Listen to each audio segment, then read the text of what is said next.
artists from around the country went head-to-head in the Makeup Awards at Beauty Expo over the weekend.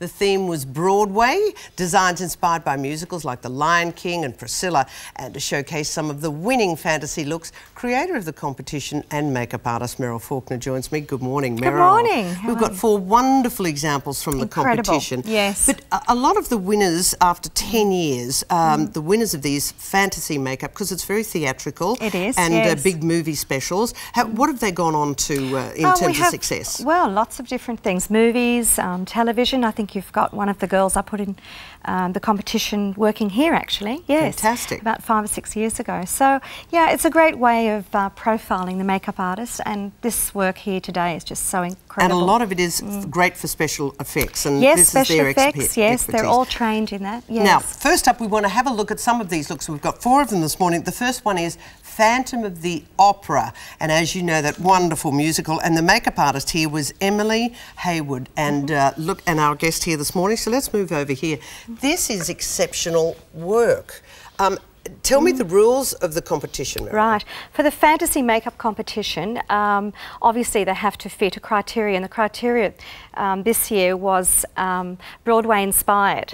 So Emily's inspiration for this beautiful, beautiful design that she's done is from the Masquerade Ball, which is in the movie Phantom, and of course the stage show Phantom of the Opera. So she's really created a beautiful Venetian mask effect on the face. That's superb, It is. And they've got to do it all in 1 hour. Yes, in 1 hour. 1 hour. Yes. So their models turn up fresh-faced. Fresh they've got to bring their own already equipment, dressed, costume, the full thing, and in 1 hour they have to do that. I got to say, for a mask ball, if you ever had to go to a mask ball, this is it. You'd call Emily.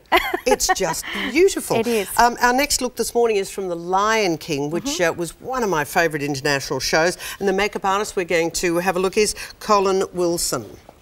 Now, from The Lion King, they had so many great characters to choose from. We had them on the show some years ago. It was just beautiful. Just work our way through this, because this is very grand. Yeah, it's so incredible. This is the baboon, and the colours are the colours of the baboon, and you know, it's all hand done, not airbrush, beautifully done. So yeah, just an hour to create that gorgeous, wonderful look is quite amazing. And even the false beard, I assume. Yes, it's the false beard, and actually on the stage on Baboons Saturday. Don't laugh. This is Colin's brother, actually. Oh. Yeah, but yeah, on the stage on Saturday, he did have the yellow contact lenses in, so today we haven't. But I think it's amazing. Incidentally, that we have 3 judges, and they're judged just on the makeup, not the actual outfit. Oh, it is so just the the judges makeup. are just looking at the makeup. And of course, this is individual creativity, and each competitor gets to pick their theme, and they come in. They do. That's right. And this year's theme was Broadway. Broadway-inspired fantasy. It had to be a fantasy.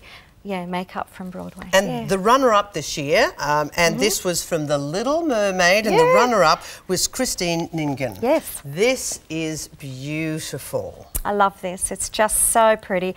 Christine was telling me that it's all to do with the ocean, you know, the blues and the greens, and of course Ariel, you know, she's a princess, isn't she, in The Little Mermaid? So that's why she's chosen all the beautiful gold tonings to go with it. But the fine detail of the blue around the forehead as well, the costume is delightful and very appropriate, but even the very close work up here is just exquisite. She's used pigments.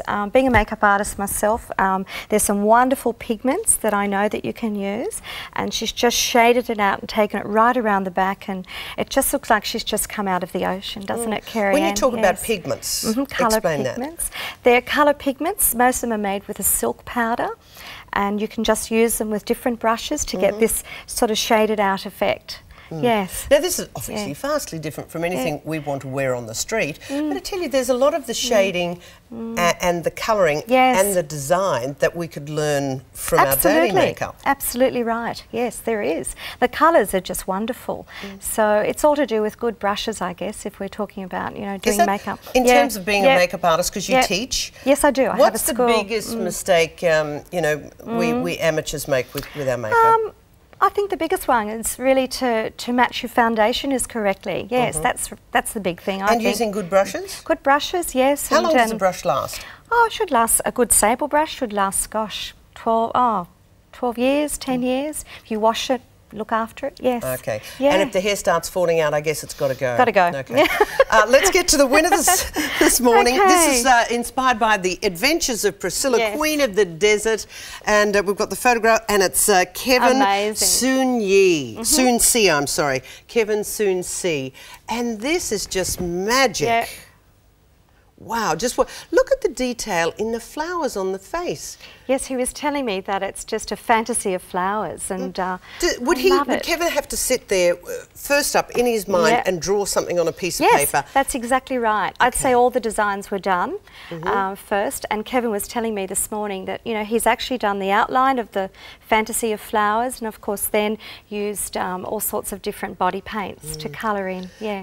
We've done a lot of sci-fi movies. Yes. I would imagine some of your people have gone on to create extraordinary looks. Yes, Farscape, lots of movies. One particular makeup artist, he worked on, let me think, lots of movies. Yeah, all the biggies. Yes, and also Underbelly, I think, Troy. 10 years ago he was in the competition. Yes, there's been many actually. Yeah, that have but I gone guess on. in the fantasy world, in the theatrical and movie world, it is vastly different to regular makeup. Oh, definitely. And what an art it is. Yes. Making a monster. Yes. Making a car crash victim. And yes. There's some wonderful schools in Sydney too that people can learn this with too. Just gorgeous. Yeah. Now, just going from, you know, almost the Marie Antoinette, the Venetian mask, through to the baboon, into the Little Mermaid, into our last fantasy. Just beautiful. Meryl Faulkner, congratulations on your competition. You. Well done. It's a great competition. I think it's wonderful to really profile the makeup artist. No, sensational. We love it. It's actually from the Beauty Expo, which was on the weekend. Yeah, so. we love supporting good Aussie stuff. Okay, as we move on, here's a chance to twist your way to a very fit and healthy body. For some people, fabulous legs, tight